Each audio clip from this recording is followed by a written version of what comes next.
Magandang balita, bukas na para sa vulnerable sector ang 20 pesos na kada kilong bigas sa mga Kadiwa store. Kung saan ito maaaring mabili, alamin sa sentro ng balita ni J.M. Pineda.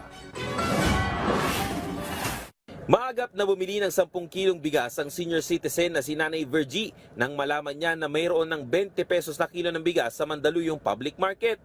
Bigas ang isa sa mga pinaglalaanan niya ng malaking budget para sa kanyang pamilya, kaya malaking bagay na hindi na daw ito mabigat sa bulsa. Pero maski na, malaki pa rin niya sa portion ng budgeting namin, yung bigas.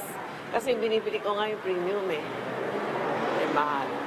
Kasi pag hindi masarap yung bigas, hindi rin masarap kumain. Kasi siyempre mura, malaking diferensya doon sa mahal na binibili ko. Laking tuwa rin ni Nanay Rosita na bumaba pa sa 20 pesos ang binibili niya dating 29 pesos kada kilong bigas. Mas mapapagkasya niya na ang nakalaan na pera sa bigas para sa higit 10 miyembro ng kanyang pamilya na nakatira sa kanilang bahay. Super po kasi mababa siya. Kasya lang po sa pamilya namin. Kasi marami kami. Ado yung mga anak ko, apo ko. Kailangan, ganito murang bigas ang bibili ko para magkasa sa amin. Yan na po talaga kaya namin. Bukas na nga para sa mga vulnerable sector ang 20 pesos na kada kilo ng bigas ng mga Kadiwa store. Pasok dyan ang mga senior citizen, PWD, solo parent at mga miyembro ng 4Ps. Ang Kadiwa store nga dito sa Mandaluyong Public Market, pinilahan agad ng mga mamimili para maabutan pa ang murang bigas. Wala pang ang kalahating araw, ubos na agad ang 20 pesos na kilo ng bigas dito sa Kadiwa Store sa Mandaluyong Public Market. At ayon nga si Department of Agriculture, hindi lang vulnerable sector ang kanilang target dahil gusto rin nilang palawigin ng programa sa mga low, mid-class o yung mga minimum wage earners na nahihirapan din sa taas ng mga bilihin. Malaking tulong rin daw ito para sa mga kababayan natin na gustong magtipid. Kaya naman ngayong linggo pa lang, target na nila na maibenta ito sa higit 30 lugar sa bansa. So we will be in 32 centers and markets this week.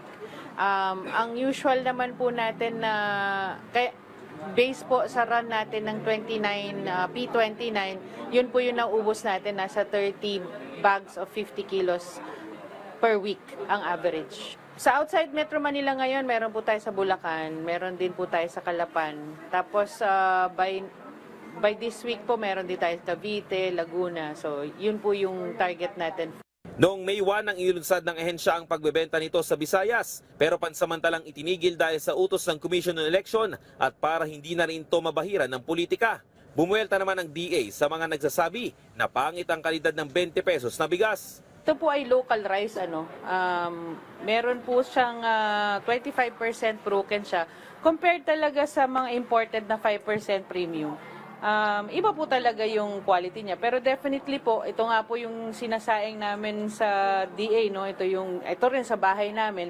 Maganda po siya maalsa. Yun nga lang po, makikita natin yung grain, hindi po ganun kabuo dahil nga po 25% broken ito.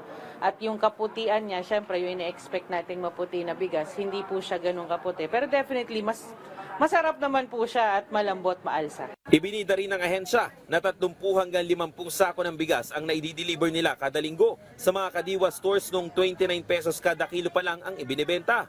Patunay umano na magiging patok sa mga mamimili ang mas pinamurang bigas. J.M. Pineda para sa Pambansang TV sa Bagong Pilipinas.